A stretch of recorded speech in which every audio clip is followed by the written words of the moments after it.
Hello, class. So this is my video response to the questions. It says, how can you find a healthy balance between engaging with available technology and staying connected to real life experiences?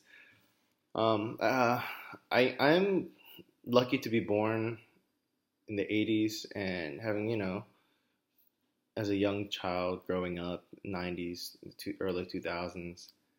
Um, so I kind of have a sense of both, um, you know, having technology in life and not having it. I didn't even get my first phone until I was, oh my God, I don't remember, I think a junior in high school. And it was one of these flip phones. I didn't get that Nokia that everybody had that you played snakes on. But that was my first phone. And then I remember when I got my first smartphone, but it was an Android. I remember that. But I don't turn on any kind of notification on my phone. The only kind of notification I get is email and text messages. Other than that, like social media stuff, I don't put any notification knowing when somebody liked something or posted a comment. I leave that out. I just look at it later, whenever I have time. Um, I can enjoy not having a phone. Um, I have a computer that I can go on and do whatever I have to do on the phone, whatever I can do on the phone.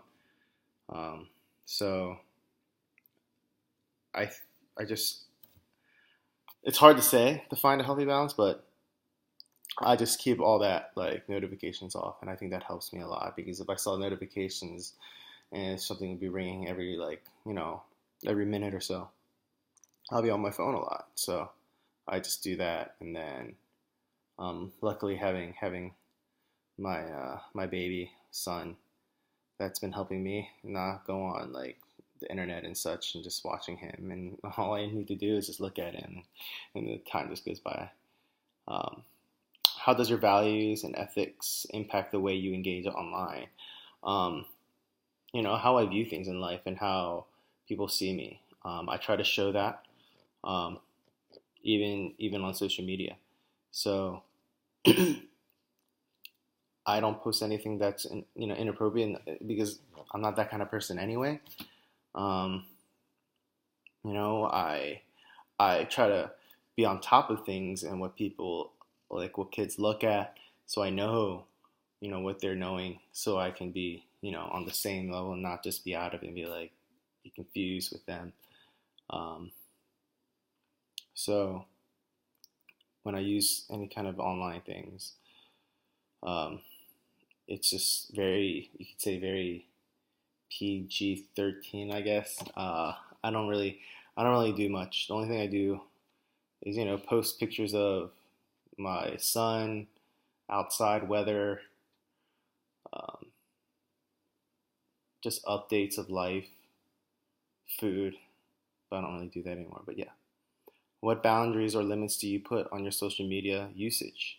Include a statement about your experience using the iOS battery usage feature. Introducing. Okay. So like I just said on my media usage, honestly, I don't use it that much. Um, the most, the most I do use is the YouTube app. I was looking at the usage for it. I have 17, I don't know, 22% is on YouTube the last 7 days. So that's 3.7 hours on screen. And then I play my game um, on my phone. And then 11% is Instagram. 8% is Facebook.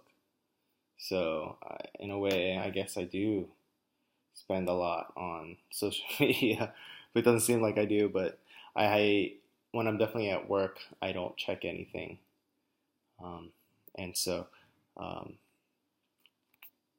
that's what I do. Like, boundary wise, when using social media, I don't like to accept students.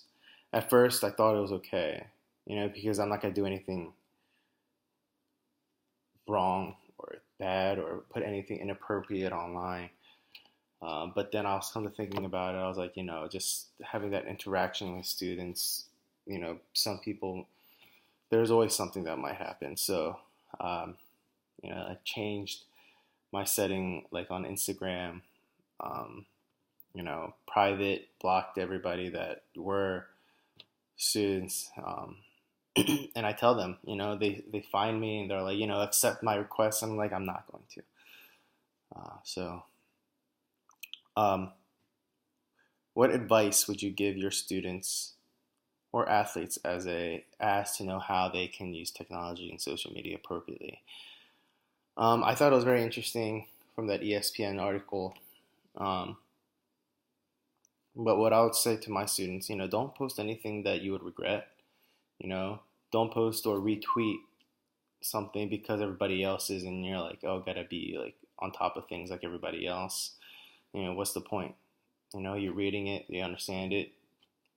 Um, so, you if you're gonna you're gonna regret, or that it's inappropriate, and you're gonna be, doing things in life, as in sports, and you're going to, you are at a high skilled level, you are going to be recruited, then I would say to watch what you do. Everybody's watching, everybody's on social media. And that's one thing that everybody gets on. If one high recruit like retweets or says something inappropriately on Twitter or something, everybody's on top of that. And because of those reasons, people drop them.